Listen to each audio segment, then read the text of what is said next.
expert webinar. Just hoping everyone can see my screen now. Well, I'm going to be going into Mastermind and Genius coaching. But first, before I dive into that, we're going to be looking at what's happening with the market at the moment. We're hearing from Hersha from OpenSolar about meeting the needs of today's software. Automating your solar business from someone I've been working with for a long time, who runs a business called SnapFrozen, also a partner of mine in Sunfluence. That's Donovan Craig. Greg Nielsen from Brighte, and we're talking about finance first sales. Each of these presentations is going to be particularly relevant to a post-pandemic environment, fingers crossed on post-pandemic. But so stay tuned for essentially how you can use the current circumstances to accelerate your business. And some of those will be Dean Mannix's 3 post-pandemic sales messages, which I presume one of them, Dean, is not get solar before you die. Correct? Okay, good. And that's not it? Okay, good. And time frame. All right, cool. And then you've got, well, we had cancellation from Solar Juice, but instead we have Hayden Fletcher from Canadian Solar, also giving us an outlook on equipment supply, both panels and inverters, and the issues that are facing there. Let's give you a sense of time frame. In a couple of minutes, we're going to, I'm going to present some market data to you, and then we're going to go through. What's interesting about the format and the approach that we take is it's very rapid. You're not going to hear boring sales presentations that go on for hours. Each panelist only gets 5 minutes to speak, and that really concentrates the mind on, well, on the message, on the key salient messages. Following those 5 minutes, there's interaction between the panelists for about 5 minutes to pick out any interesting things and expand and elaborate on those. And panelists, beware, I am very, very tight on that 5 minutes, so don't go over. Then we'll have a chance to hear from you, closing discussion, some giveaways as well. You do need to be in the call to be eligible for those giveaways, so make sure you stay on to the end. And this is being recorded. What else to say?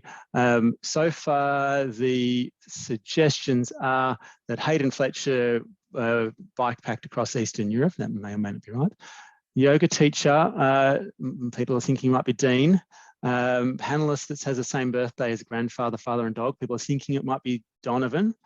Hayden also apparently chartered an Indonesian plane. It sounds like he's been a busy guy, but it might be somebody else. Well, people think that Greg might own his first car. Greg, if you want to upgrade your first car, I don't know if it's you or not, we're assuming that it is just based on the results so far, but if it was you and you wanted to upgrade your first car, and you don't have enough money, what would you do? We get finance, mate. That'd be the first place I'd go. Clever answer. Clever answer. All right. Let's leave that poll. Actually, let's close that poll and jump. Oh, never mind. I'll just jump into my presentation and leave it there for the moment.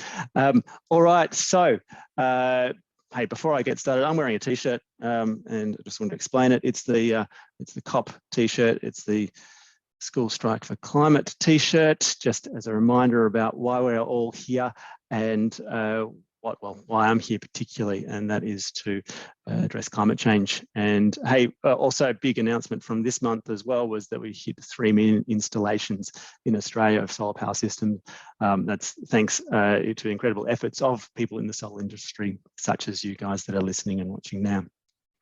I should also mention there is a chat functionality down there, and so everyone can see those messages. Looks like Brent's given away the who's done the yoga teacher training, and Akash has also reminded you that you need to register now that you're attending to be in the running for some of those prizes. So Now, market downturn or just turbulence. The top chart here shows the monthly volume for each of these months of the past year. And, you draw a straight line through that and it looks like it's going down and the industry is heading down and down and down and down. It's not quite so bad when you have a look at that historical context in the chart below. Perhaps it's just sort of more of a top of the mountain plateau, but it's very turbulent to say the least. A lot of ups and downs. Some of these are explained by lockdowns, but not everything is. And so there's other effects which are pandemic related. There's other effects which are not so pandemic related. They're because of wholesale electricity prices falling, because there's so much renewables out there. They're because there's so many residential solar systems out there that there's more greater challenges in connecting and greater hoops you've got to jump through, including potentially having somebody remote control your system. So some challenges out there, some turbulence on the horizon. I wanted to contextualize those numbers in terms of where we are versus, this year versus last year. We're actually still ahead. If you look at the right chart, the months of 1 to 10 for the year are actually 13% ahead of where we were last year. If you look at the left chart, that's because in this brown line, you can see that we started off the year stronger than the start off in the year in 2020.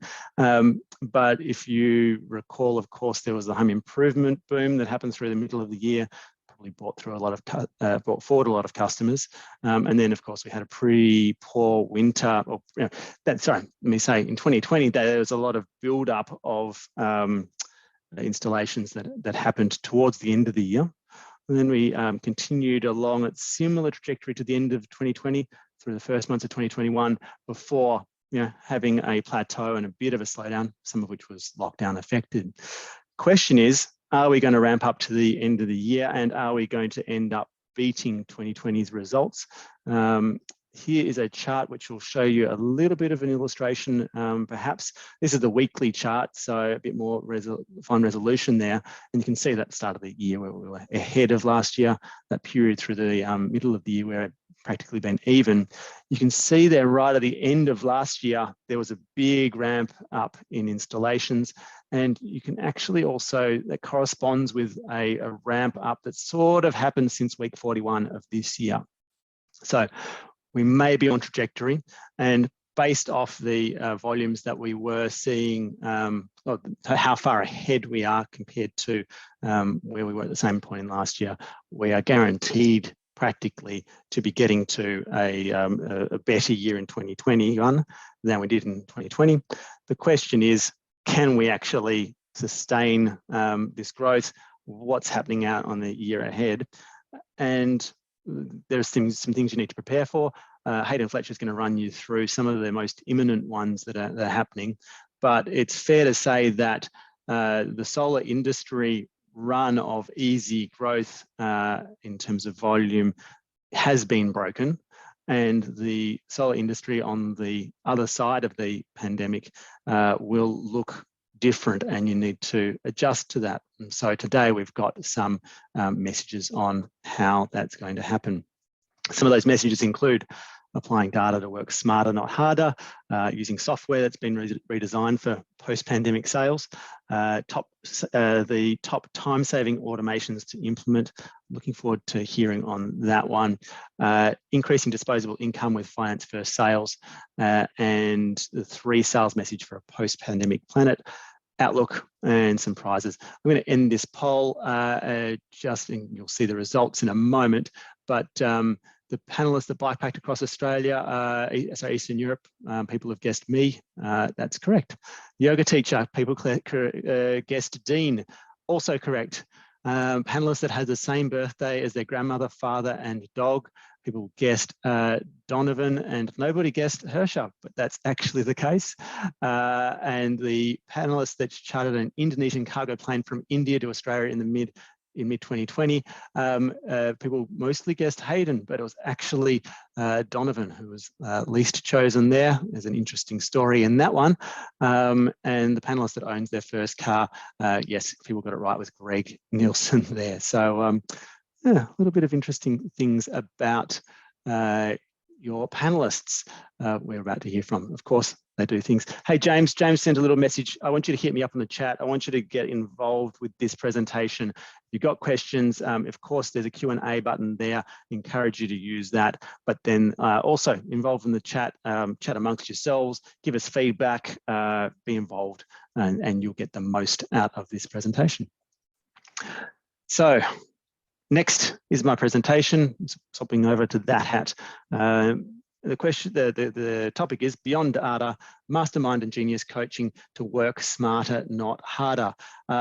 Not sure if anybody recognizes who that man in the center of your screen is, or the people standing around them, around him.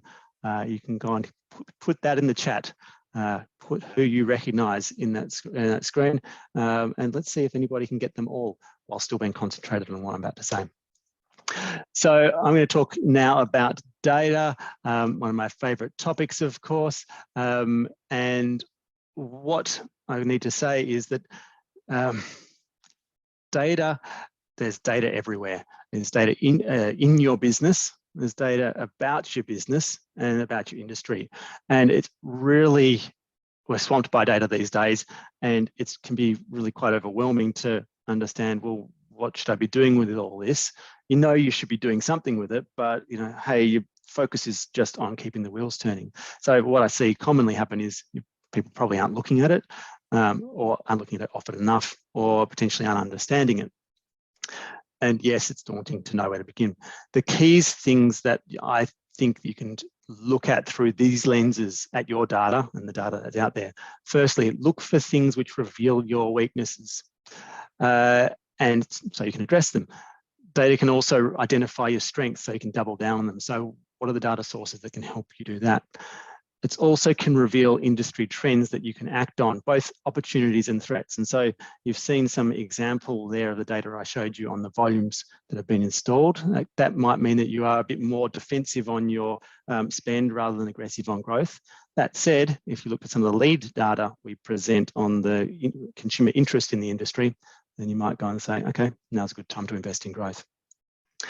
The ultimate thing, I love the comments there. Chuck Dale in the US Dream Team, there's quite a few there. I'm loving, people who watch basketball then will really appreciate that Dream Team. So the important thing is data helps you make decisions, and ultimately, you know, what's the outcome of that is if you make better decisions, you get more profit for less effort. And considering how much effort people are putting into their business, you should be getting more profit out of it. So what can you do with your data? Here's some examples. You can compare your margin and conversion rate to others, so you can hit the profit maximizing sweet spot. And so you can be a high margin business and it may affect your conversion rate and vice versa, but you don't have to be a low margin business to get a big business. You can be, as some those points up there, high converting, high margin. You can ensure you remain competitive by comparing your prices to others. Here's some sample prices that are out there in the market recently by panel there. You can target your growth areas and concentrate on places that you perform well. So that's, for example, some of the top performing postcodes in recent months that you can look at both at other people's data, but also at your own. You can contract and compare your volume to the market. So having seen the charts which I presented, it can be useful to see, okay, well, what do my charts do? And we actually provide a service where we say, okay, well, this is what's happening in industry.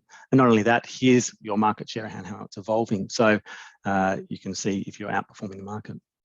And then you can also track your best converting products and places with another eye on the market. Well, a lot of data there. What I've seen the results of this. I'll give you a couple of examples here from a account which I won't reveal. It's definitely not Sophie Wright's account. This shows the top on the left. The top chart shows the percentage. Sorry, the revenue proposed by product, and then on the bottom chart is the revenue actually sold. And what you can see from this chart here is that this company led with SunGrow and Trina twice as often as they led with SMA and Trina, and 4 times as often as they led with Fronius and Trina. But when they actually tallied up what they converted on, SMA and Trina actually as a result is the drives most of their actual revenue realized. and Fronius and Trina isn't that far behind. And you can see that the color there, I won't go into much detail, but actually it had a much higher conversion rate. So consider if they put their concentration onto those products which are doing best for them, where their business may be. And in the meantime, perhaps drop some of the products which are underperforming. On a similar level, the chart on the right shows the revenue proposed for individual salespeople within an anonymized company. And what you can see here towards the right of the chart, the line width is actually what's perhaps more important. Is so the height of the line shows you how much has been proposed. The width of the line shows you how much has actually been realized. And you can see this person who has been, solid mid-level performer has been, and there's a lot more effort being put in by some of these other people who are further up the chart at the end of September. But actually, in terms of conversions, he's outranking them all. So again, consider which are your strengths of your solar salespeople and how you can adapt and train your mix. Worth saying, data is not your engine of your boat, it's your ship's crew. It helps you study the charts. You can identify rocks ahead, steer in the direction with the least headwind. It's not necessarily going to make your ship go faster necessarily, but you'll gain more ground by being smart with it. You can discover where profits leaking out of your business and mend those leaks.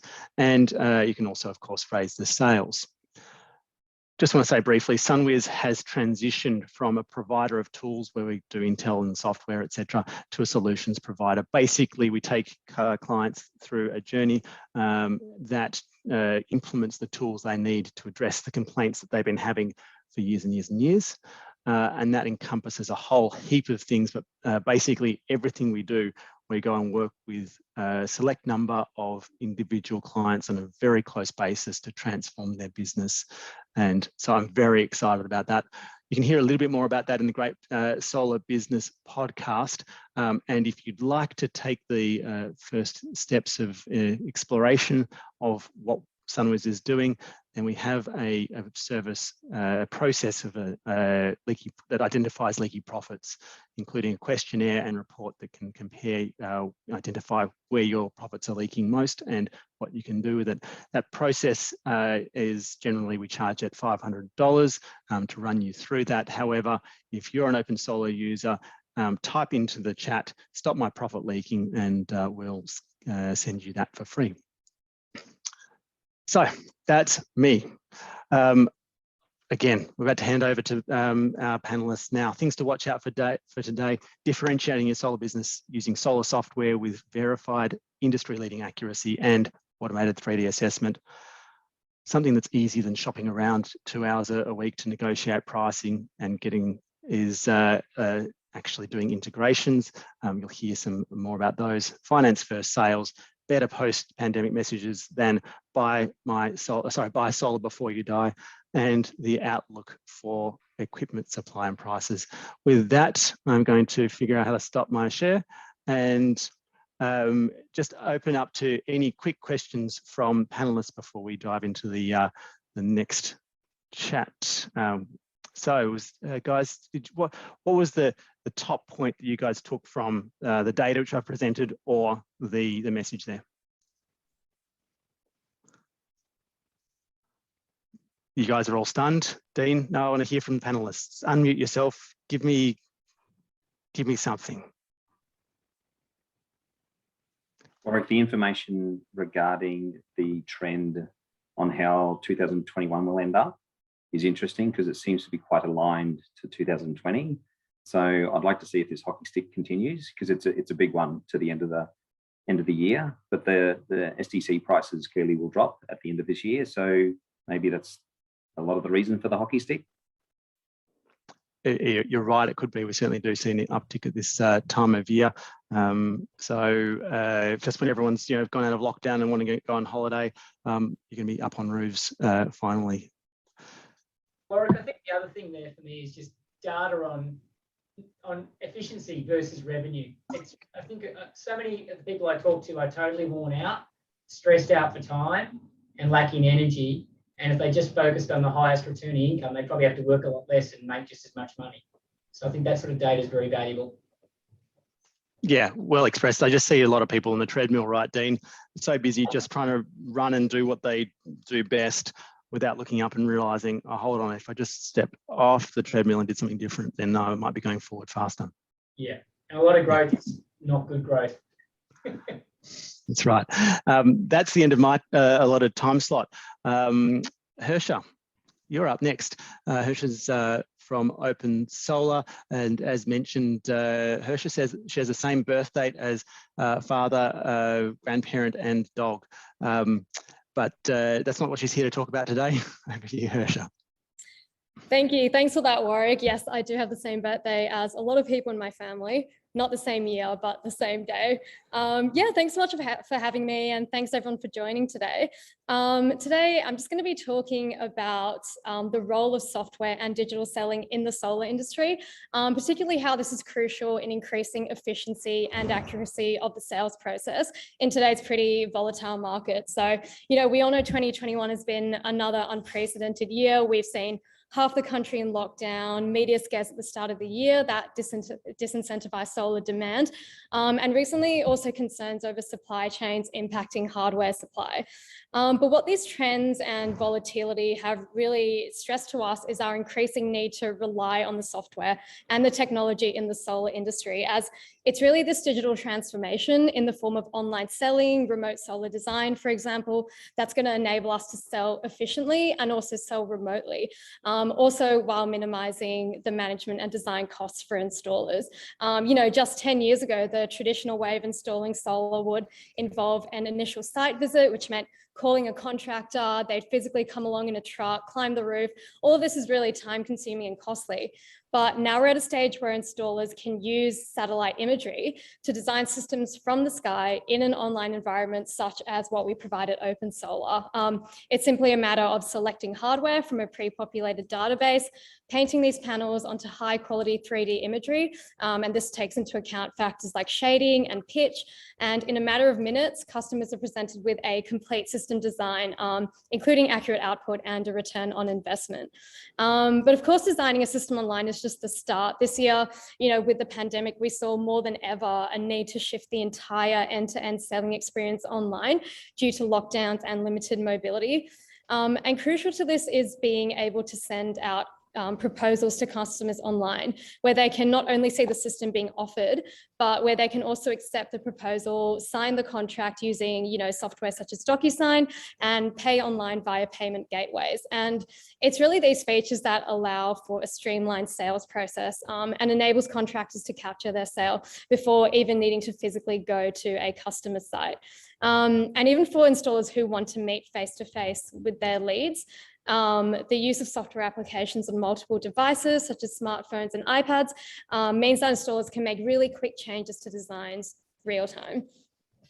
So an accelerated trend that we've noticed during COVID is the use of integrated financing by installers.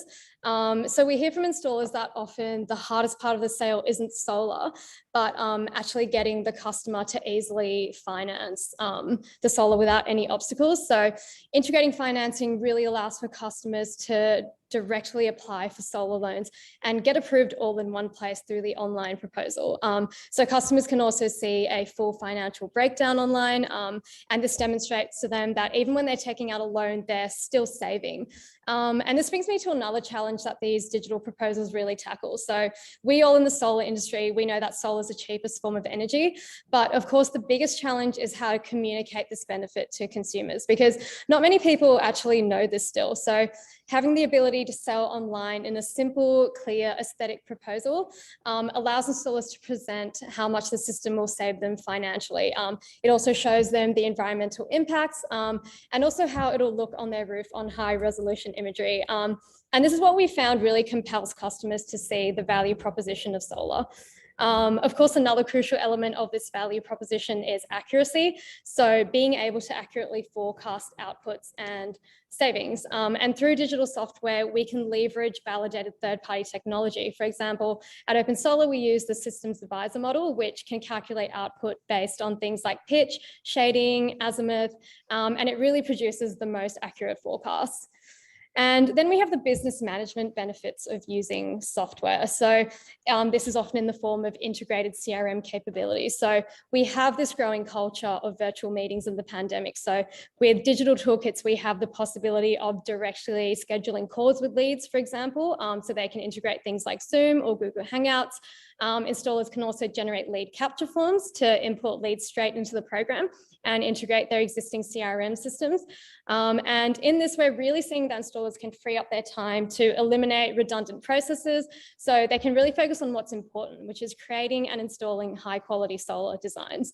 So I hope from this, you're all beginning to see that the hardware is just one side of the story in the solar industry.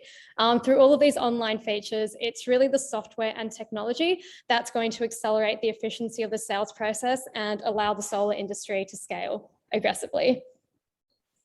Thanks. If anyone has questions. Thanks, Hersha. Great time. I was just about to say perfect timing. Do you want to stop sharing your screen and let me draw people's attention also to a poll that we've got running, which OpenSolar featured. Do you like the best?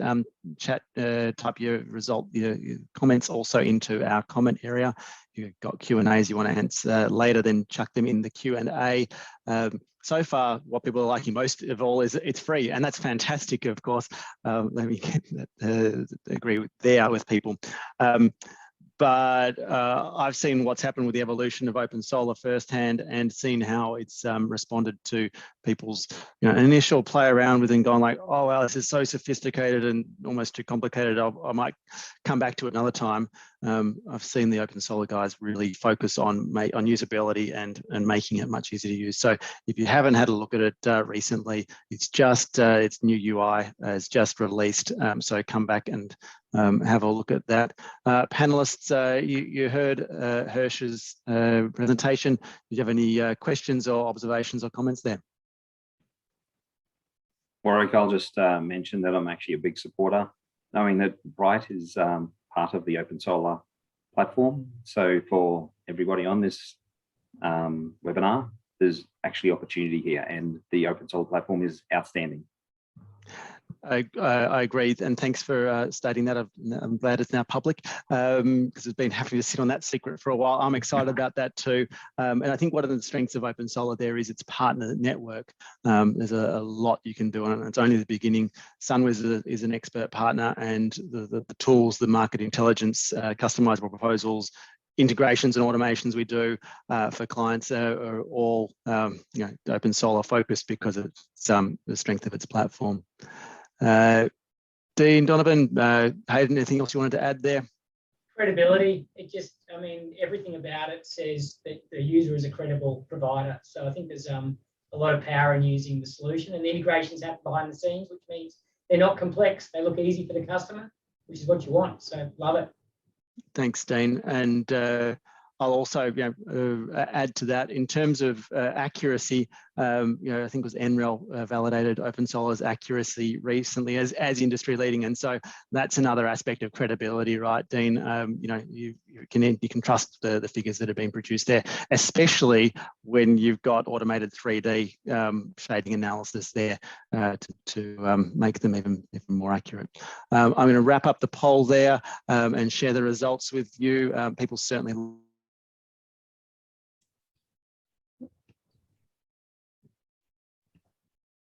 Do you drop that, please?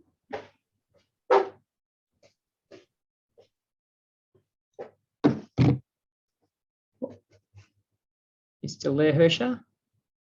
Sorry, you've dropped out a little bit. I missed about 30 seconds.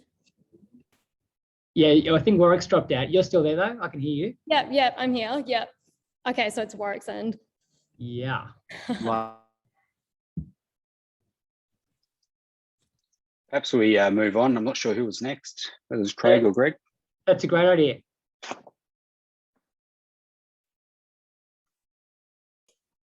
I think I'm next. So yeah, Donovan, go ahead. I'll just share. Warwick's back. Sorry about that, everybody. I've had an internet flake out. Let's go across to Donovan for our next presentation. Thanks, Warwick. Everyone can see my presentation. Okay, that's great. Yeah, thanks for asking me to share today, Warwick. So basically, I'm here on behalf of SnapFrozen, which is my company, and Sunfluence, which is a partner company with Warwick. And today we're going to be talking about automating your solar business. So just as was mentioned, with software being such an integral and important part of today's business, especially in regard to solar, we're just talking today about linking systems together, the importance and common linkages that you'd have. So the first question is, why automate? Like, what's the point? And basically, as was mentioned, there is growth in the industry, even though it is a bit turbulent. And to grow your business, basically what you're looking for is efficiency. So to manage that growth, obviously linking systems together and creating efficiencies where you can, saving money in that, improving the bottom line, increasing profit, and also staff retention. So the idea isn't necessarily to reduce staff. The idea is to keep the staff that you've got and make sure that those staff are basically doing more interesting work than what they'd otherwise be doing with repetitive tasks over and over again, moving data from one system into another. The idea is let those computers talk to each other, let that data transfer automatically to save time and keep those staff. And the other thing is that those staff can then spend that time more with customers and more face-to-face rather than sitting in the back end and being wasted doing that administration. And I'm not sure why my slide there's a bit says import service, but anyway, that's fine. The other aspect which hasn't been mentioned here is also autonomy and platform independence. So in today's world, we use so many different systems, and it's nice not to have to go completely with one platform. You might like to use some elements of other bits and pieces and bring those together. And it just means that then you're not basically reliant upon just one platform. It means that you can switch those platforms out like black boxes so that you can easily make a change when you need to move away from a platform that might not be working for you. So the next slide. Yeah, and another analogy that I think is really good to look at is quite often within the solar business, we're too busy mopping up the floor than to turn the tap off. Using automation basically allows us to get to the root of the problem and actually look at what's actually causing that inefficiency and bypass that so that we're not constantly doing the same things over and over again. In order to be able to do that, I think the first thing is to look at low-hanging fruit. A lot of businesses we notice go straight into custom development and spend a lot of money without actually looking at the investment that they're putting in and how that investment will save them time. So it's good to look at how much your staff are costing you, how much time they're spending on that particular task, multiply that out over a year, and then that'll give you a pretty good idea of the budget that you can put into automation. Keeping it simple, definitely. Starting off with quick prototypes by using something like Zapier and other tools like that. Automate.io is another great one. Basically, trying to have a go and doing it yourself will probably get you about 75% of the way and handle a lot of the automations that are really common and will basically save you a lot of time before you go down that custom route. So the next thing to look at is typical automations. So these are typical automations that we've found both within Sunfluence and also within SnapFrozen that really save time and are quite easy to implement. So first one is connecting the website to your CRM. So basically any contact forms, really simple, just go straight into the content, straight into your customer relation system. And Google Sheets is another great one as well. It's a great way to start. It's really simple, bringing things directly into Google Sheets, using Google Forms. They're free tools. They're really easy to implement. And that gives you at least some visibility to start as well before you go on to more complex integrations. CRM to your proposal platform to your accounting software. So if you're using Xero or MyOb or any kind of online accounting software, you can push those proposals directly in there to be able to produce invoices, another really simple one. Proposal platform to documentation, so that preparing the final documentation to a customer, as was mentioned, using tools like PandaDocs is great. You can template all of that and have that directly pushed from your CRM or your solar platform. And then CRM to mailing list management. And with Sunfluence, what we've done is we've basically already looked at some of these and then we've built platforms around them. So common platforms specifically for the solar industry getting the content that's required and actually preloading that content so that you don't have the time of actually creating that content specific to the solar industry, especially at the moment focused on mailing list management. So automated tools for that. And at SnapFrozen, what we do is we do custom software. So it goes to the next steps really. Once we've gone, Dono, just we need to wrap you up pretty quickly. Yep. A bit over time. Sure. No worries. So yeah, just basically transitioning from off-the-shelf software, we are 75% of the way going more into complex software. Looking for future automations, a good idea to keep a register of any automations that your staff might identify, and then visibility reporting and dashboards. So that's it from me. Any questions? Thanks, Dono. If you want to stop your sharing so we can see everybody. I've got a poll running there of which automation people will work on next. So submit your things there. What I've seen, and I've worked with Donovan for a number of years, even on PV Cell. Do you want to stop sharing your, there we go. Yep. Even on the PV Cell software, even on some of the extensions we're building on OpenSolar, Donovan's been behind that. SunWiz can certainly help you out with integrating with your OpenSolar account. And Sunfluence, as Donovan mentioned, is a joint venture between himself, myself, and Russell French to drive, to essentially go and say, hey, here's an off-the-shelf implementation of pre-sales, post-sales, and post-install customer engagement. Well worth looking at. And perhaps if you're interested in that, then pop a message into the chat. We can follow up with you. Panelists, what did you hear from that? What was your golden nugget out of all of that? I think from my perspective, Warwick, one of the key things that many, particularly business owners, don't factor in is that hidden cost. They're quite happy just to spend a lot of time using Excel sheets or using other processes and don't really value their own time enough. So really what you should be doing, even though you may not pay yourself a wage or sort of up and down, just put a dollar value to every hour you spend on anything, even if it's driving to or from locations, so that you get a fair idea of what the true cost of some of these things are, and can you or your employees actually be better spent elsewhere, speaking with clients and whatnot. And the other thing I mentioned in a Great Solar Business podcast was, you can spend a couple of hours every week chasing, half a cent better price from, however many different places you want to try and play off each other, or you can go and get an equivalent impact to your bottom line each and every week by automating your business. Dean, Greg, Warwick, don't underestimate the emotional cost. Everything that frustrates you in your business frustrates everybody else around you. So the bottom line is, automation removes frustration when it's done well. So great summary there. And certainly, all the time you spent training people only to have them leave because they're frustrated with the processes, where you could be spending, train a computer that never leaves and makes people happier doing other stuff. So far, the poll that which automation you work on next is showing customer engagement. Pre-sale has been the leading thing there. And then next is integrating finance and solar design software. Thankfully, you don't necessarily have to do any work for that if you're using OpenSolar and Brighte, as we heard. And then the others are sort of falling behind there. Christian, Donovan. Yeah, I just had a comment there, Warwick. I'm like super excited about the Sunfluence hitting the market. It's something that we're hearing so much at OpenSolar.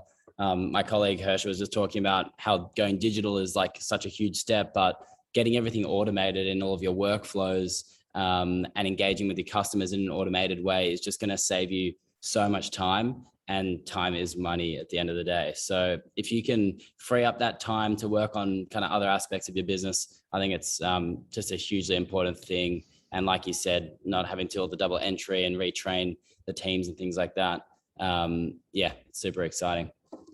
Yeah, and look, we've certainly seen that that's the number one trend of this financial year is automation. Everyone recognises they need to do it.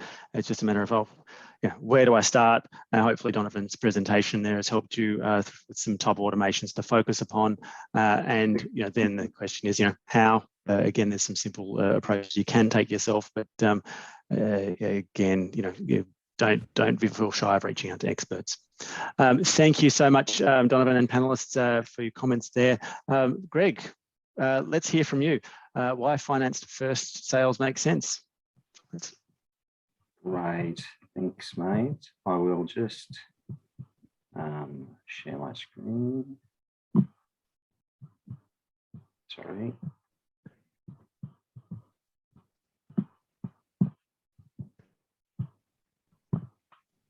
Great, thanks, Warwick. As Warwick said, my name is Greg Nielsen. I'm the head of sales and partnerships for Brighte, and I'm here today to talk to you about why finance first. But first, I want to give you a little bit of insight into Brighte. And Brighter's mission is to make every home sustainable. In 2015, we started off doing solar, started off doing finance in solar. We've now diversified to making every home sustainable. However, our foundation still sits in solar.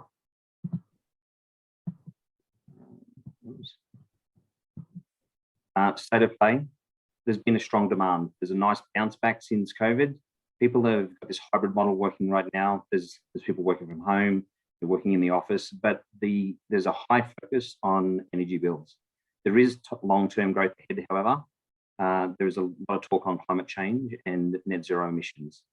Bigger is better. I've got in a couple of slides, I'll talk to that, why people are wanting bigger systems and batteries. But there are headwinds, and there is a shortage in panels, and there's a increasing price in the panels coming, and that's anywhere from the people I talk to between 10 and 25%. So a finance first approach here can help your business navigate these troublesome times. But what's the benefits for your customers? So the first and the biggest barrier that we have today, and your customer will have today, is the upfront cost, and that's always been the case. It is the upfront cost that we need to try to understand. Now, finance will solve for that and make you have payments over time. It makes it easier, and it lets customers get solar sooner. You want to put the focus back onto what's being purchased rather than the lump sum, oh my God, how much is this? It needs to be in around it's a repayment, and here's the solar, and here is your reduced electricity cost. The popularity of a 0% interest product is exceptional in Australia. We are running at like 25%. So 1 in 4 Aussies use this type of facility, which is more than double what the global average is of 11%. The reason the customers like it is because it is easy and it is fast. But your customer also has priorities. They want the feel-good items, but they still want to make their home sustainable, and they don't want to choose which one. They want to have both.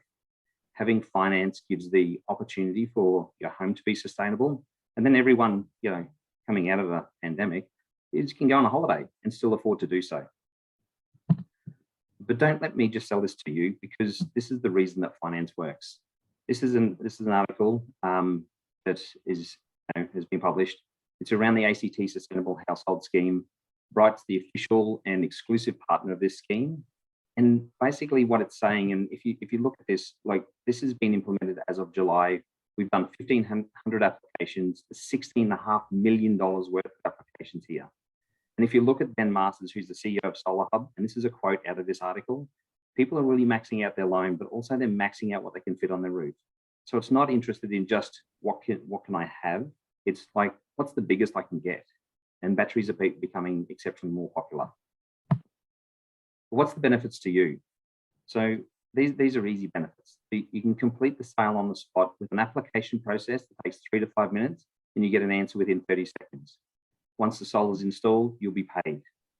Something critical and what's really important to understand, and things that you don't think about, is you won't ever have to chase up the payment, and Brighte or the financier will take on the credit risk.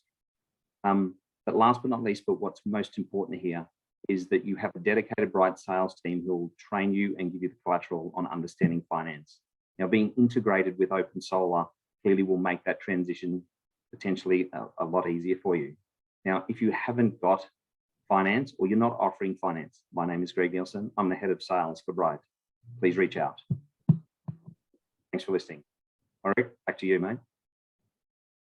Thanks for that, Greg. And let's say if you can just get you to stop sharing your screen there. I'm launching a finance poll. 3 questions. Do you currently offer finance to your customers? What percentage of your customers actually proceed with finance? And how do you generally offer finance there as well? So curious to hear what people have to say.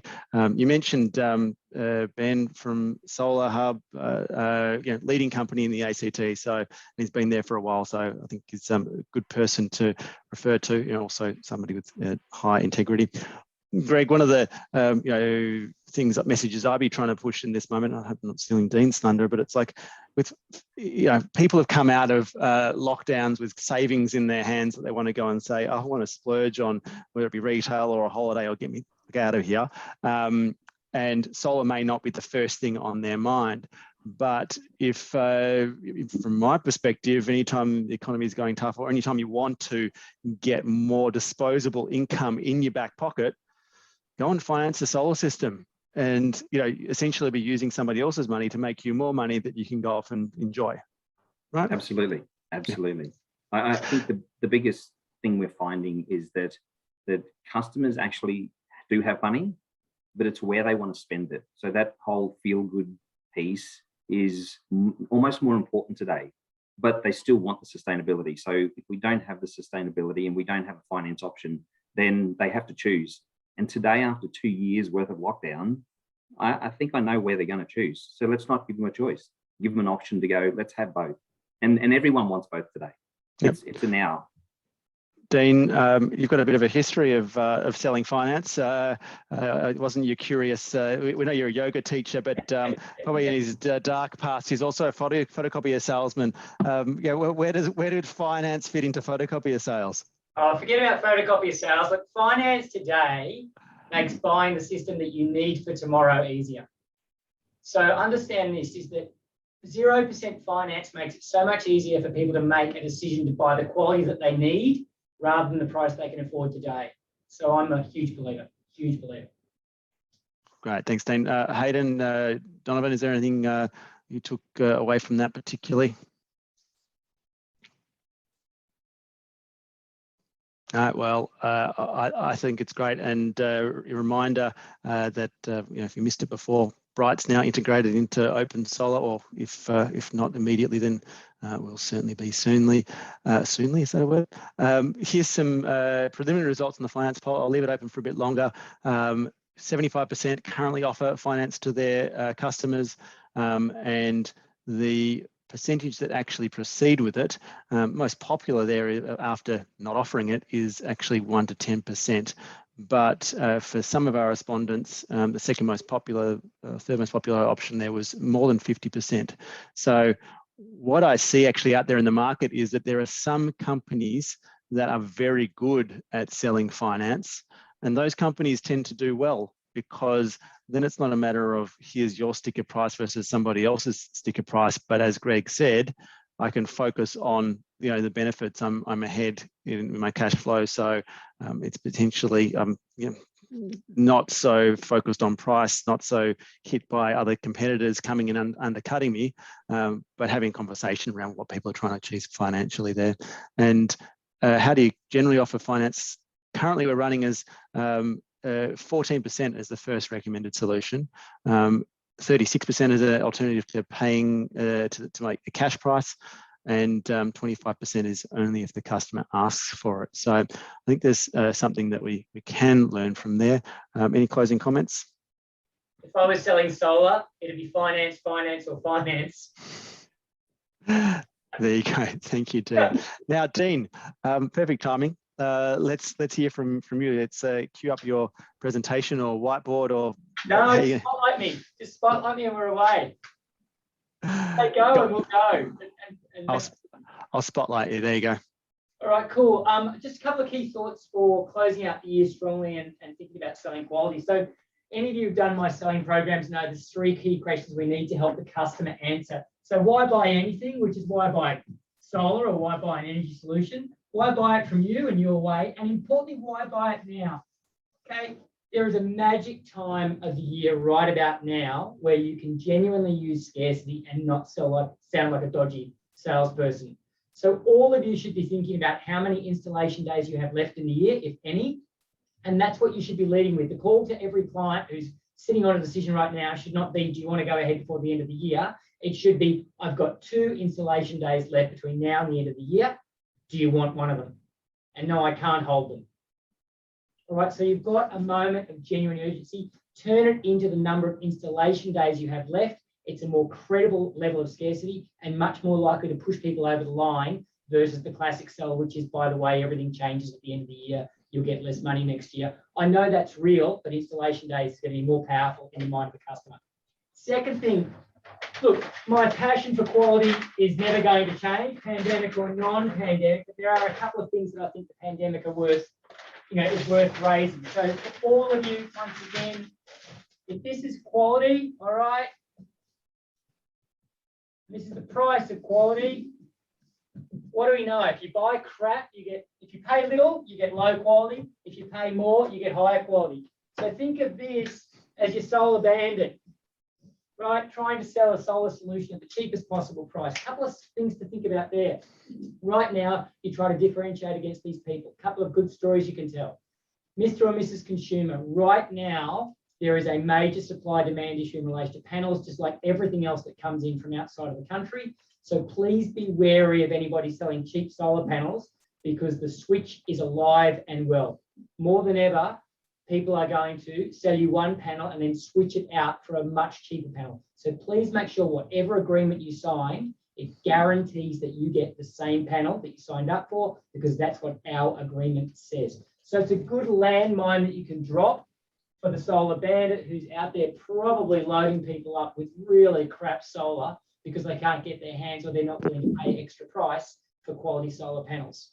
Things that haven't changed. One, three things we've got to help the customer answer. I don't know where your solution is. Maybe you're selling the highest end solution on the planet and you're out here. Maybe you're somewhere around about here with a Fronius and some sort of mid-level panel.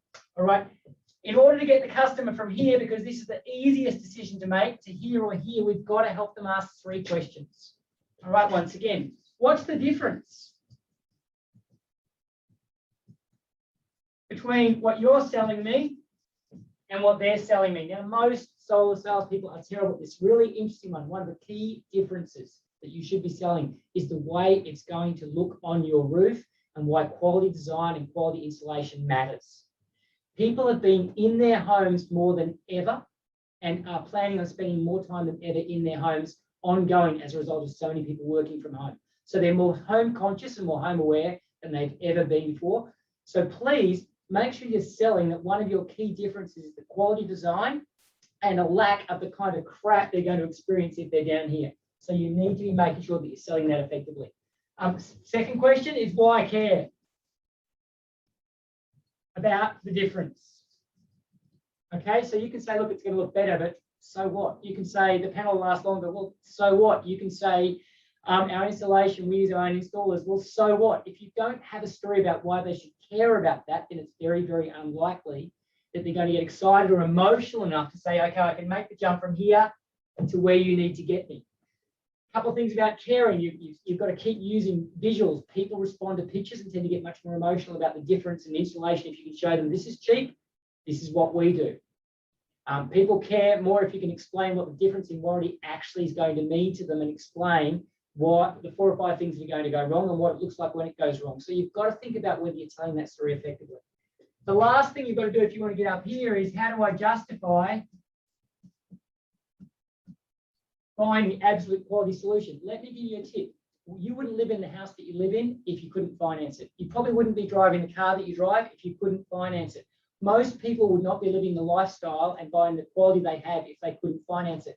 One great way to get someone from here to here is to focus on the fact that they can finance it. 0% interest absolutely helps. And another thing in relation to getting here, if you can offer them a solution that's out here, they are much more likely to be happy somewhere in this zone. So a really big tip that I'm pushing hard at the moment is make sure you're selling energy solutions, not just solar solutions.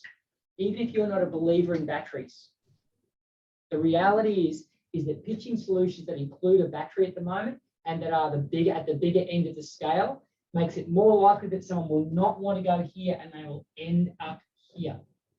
So look, nothing's fundamentally changed, but we're in a magic time of the year. People are more home aware than they've ever been, and there's more and more opportunities for selling quality if you just know how to do it and if it's part of the plan. All right, that's all I've got to say. But I'm open to questions. Thanks, Dean. I love that, and I've read that in plenty of places. If you can anchor your first price to a high price, then the medium price is what people are more likely to go for rather than the bargain basement price, right? So, we talked about finance first sales. It's like, now, and perhaps we see this in Germany, it's like people are leading with battery first sales. So that would be a good way of doing it, right? Absolutely. This is where people should be going. And this is always where you need to start. So if you start with $0 out of your pocket, 0% finance, and the best solution money can buy, which is a fully energy solution, then we might end up back down here, but you've got to start here. Right.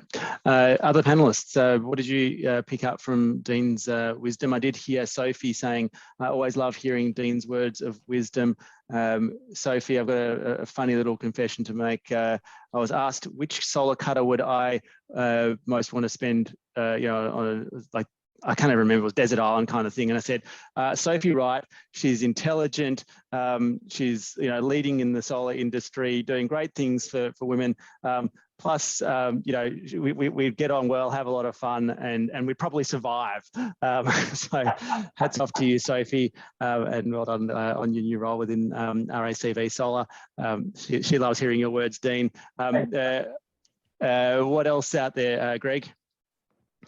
That was perfect, Dean. Thanks, mate. Really appreciate your help. I'm a believer. I really am.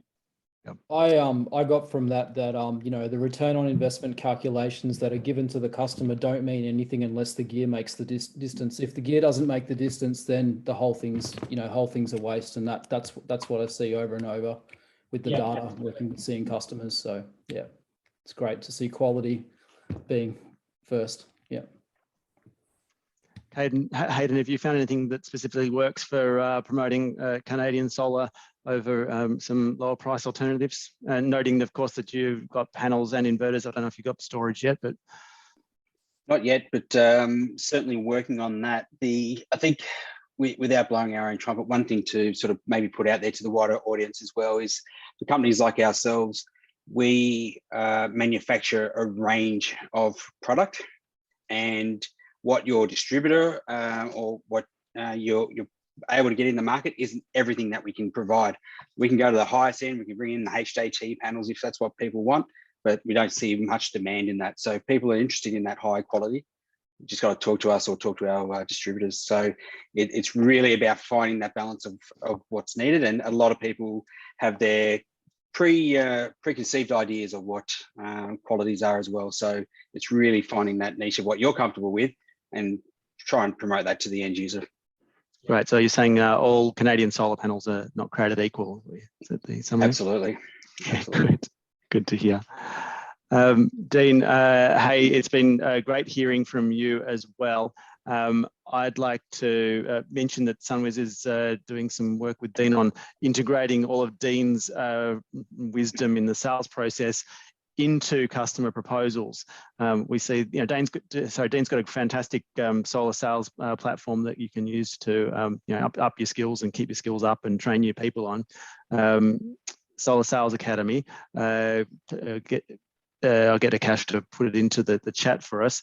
But the key, one of the things that I've seen you mention there is it's like, there's one thing having your sales conversations imbibed with this wisdom. Another thing is actually, getting it into people's proposals, etc. So good to be working with you on that. Yeah, absolutely. The way that you sell should differentiate you. So the way that you sell, not just what you're selling, but actually the way that you sell. And I think that when I see OpenSolar and when I see all the other stuff that's been talked about today, the automation, everything else, it all makes sense because it can set you up to differentiate yourself before you even do a product. Fantastic. Thanks for that, Dean. Hayden is up next. Hayden standing in for Dolores from Solar Juice. Worth mentioning, everyone still gets a Solar Juice credit for attending, and nice to see you there, Costa, on the chat. Thanks, mate. Appreciate your attendance. Now, Hayden, unmute yourself and take us through the outlook for equipment supply and prices, and don't constrain yourself to panels, because also, if you can, throw in what people should do to protect themselves or get ahead. No worries. All of that in 5 minutes. So a quick caveat is that don't necessarily take what I say as gospel.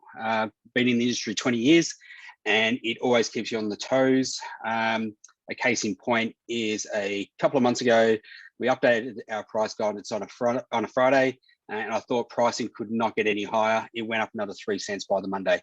So take what I say as a grain of salt to an extent. Bit of perspective is that through 2021, we saw polysilicon go from around $11 a kilogram in January, rise to a bit under 30, say around $28 a kilo by the middle of the year.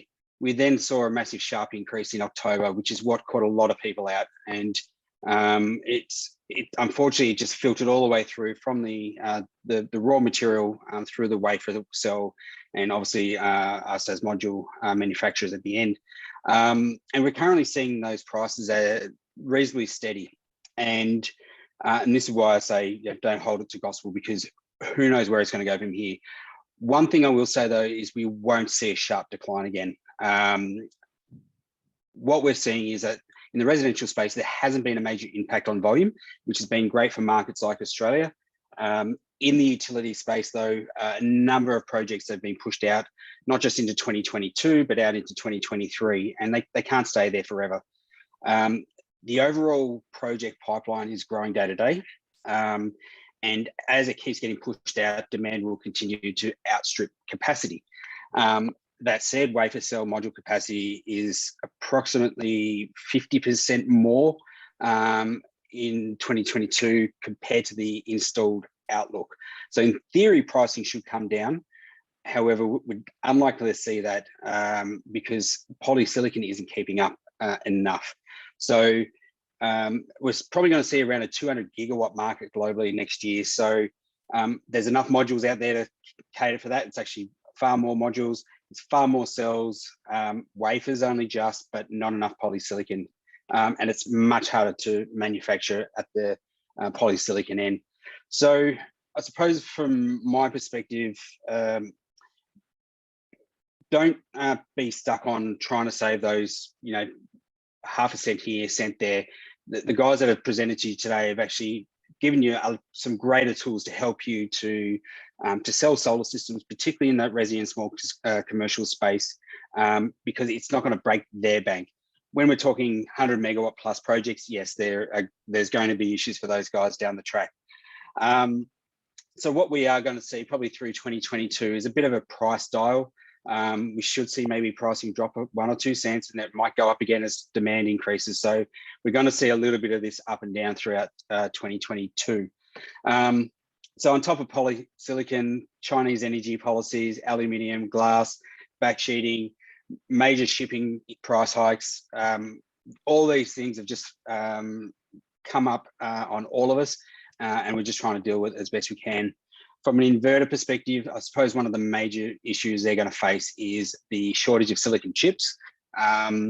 It's held up our release of increasing our range of inverters ourselves, and I'm sure many of you may be concerned with your own supply. So maybe check with the distributor or the manufacturers themselves, if you deal with them, on what they're looking like for 2022. We're seeing cars held up for not being able to get polysilicon chips.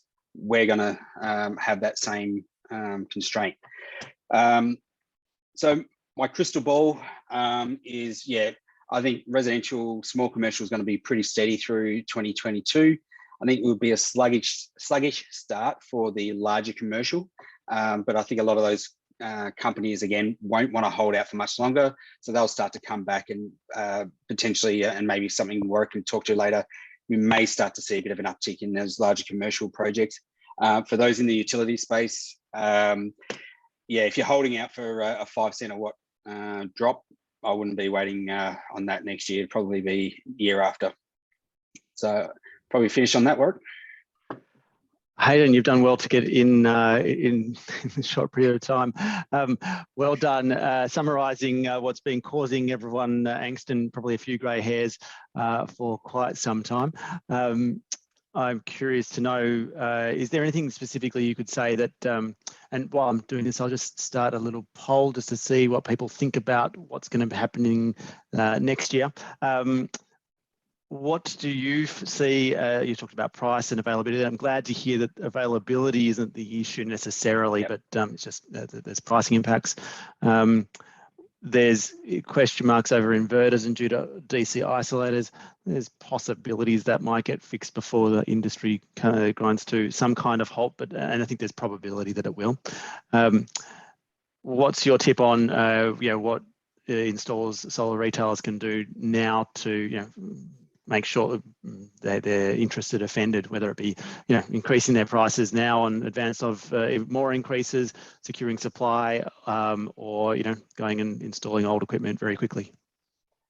Yeah, I wouldn't be concerned about holding on to stock is probably one thing. I know I've had chats with some companies over the last few days in particular about, well, should I buy up now or earlier next year, or should I wait until later on if they want to hold on to, say, 4 or 5 weeks of stock? And I've said to them, and again, to the best of my knowledge, where we're at right now and where we're expecting things, it wouldn't be a risk if you were to bring in some extra stock now, so that come February, March, April, when we see those big increase in demand again, that you've got the stock available that you want. Otherwise, yes, you've got to go and waste time searching around, seeing who's got what, and seeing where things land. Great. I think people might have some interesting questions. Chuck them in the chat, Q&A for Hayden. The poll that we've got going at the moment is both asking if you want some more information on SunWiz's offerings, but also what I'm keen to hear from people is, what's your installation outlook for 2022 compared to 2021? Many years of strong, solid industry growth. You saw that when I presented the data at the start, we're basically locked in growth for 2022, despite only really bumbling along at the same, growth for 2021, despite only bumbling along at the same sort of levels as 2020 for most of the mid and back half of the year. So interesting to see what people's views are there. Hit up the poll. Greg, Donovan, Dean, Hersha, what did you take out of Hayden's presentation? Greg? Warwick, for myself, I think Hayden spoke enough about the price rise for people to be more focused on how can they make the customer's life that little bit easier. So you should come back to looking at finance and looking at the way in relation to what Dean has spoken about in relation to the way they sell. Because there is a price hike and no one likes an increase in price. I don't care who you are. So no one's going to like a price hike, but giving options on how to afford is absolutely critical now. Dean, we've seen that solar companies have had to raise their prices because with flow through effect to some of their customers, and they don't want to look like they're dodgy, and you got to be careful about get in now before the price goes up. But how would you recommend that this be handled? I think just having a credible story around it. So being able to talk about the inputs, about the fact that one of the primary inputs has gone from $11 a kilo to $30 a kilo, to even higher pricing at the moment. What do you think that does the overall cost of the panels we're putting on the roof? Customers aren't stupid. If you can explain it in a credible way, they get it. I think the biggest thing is just, are you making all of this the customer's problem or your problem? And unfortunately for most people in the industry, they go, oh, well, I've just got to slash my margins and take all the pain. When the reality is most customers are pretty reasonable about this stuff. And at the very least, you should be converting faster and easier if you're going to wear the hurt. That's a good point there, Dean. I remember from your Solar Sales Academy that one of the messages there, they paraphrase it, but basically, you put the facts in front of somebody and then ask them a question about what they think they should do. So, a key point there was, you said polysilicon. So it's not necessarily about high pressure sales tactics. It's about saying this is the truth, and perhaps you should be doing something on it. And it is it used to be that, if you delayed your purchasing decision by 6 months, then you'd probably come in and get a buy up solar at a cheaper price. These days, the reverse is true. So, there's some, you don't have to invent urgency now. It's actually there. And I think the cars comparison is a good one, because most customers are aware of what's going on in the car industry, and they know that that's not going to whip back next year. In fact, demand's outstripping supply dramatically. So that comparison is a good one because it's quite credible and easy for them to understand. Great. Yeah, thank you.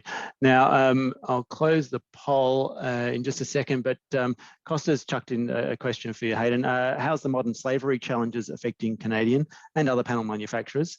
A lot of the corporates are panicking given some of the publicity. Yeah, it is a